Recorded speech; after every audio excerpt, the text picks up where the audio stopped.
Hindi man din ako pumayag, sir. Ganun lang din ang gagawin ko sa kanya. Gagawin ko na gagawin ko. So, sige. Kasi hindi naman ako pumayag na sarain lang ako ng kung sino-sino para lang maisara yung tindahan ko. Sa dami ng galit sa akin. So, wala tayong pinatago. Nandiyan lahat ng camera. Pina-SP ko sa inyo lahat. So, nakita niyo naman. So, kung ano man po yung problema, harapin ko naman. Pero dito sa tao na ito, hindi ko siya makahanap ng proper video. Tumawag na ako sa lawyer ko, papalan namin ito ng kaso.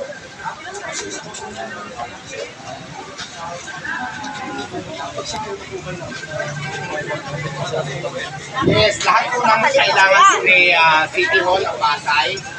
May matagal na ako yung mag-order ko si Mayora, binigyan na ako ng suman.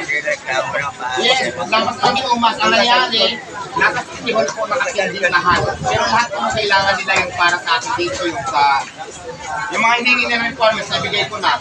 Hindi ko lang alam, mayroon pa yata isang papel na hindi pa nabibigay, hindi ko alam kung sa lupa pa o ano ang problema nila. Kaya wala pa yung permit, pero lahat na i-comply ko na lahat yan. Wala. Sinabi ko na yun ay Mayora, wala kami full package dito, mayroon ang tawag.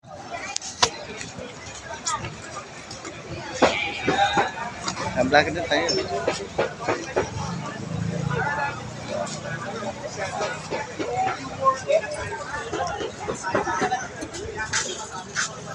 Ingat.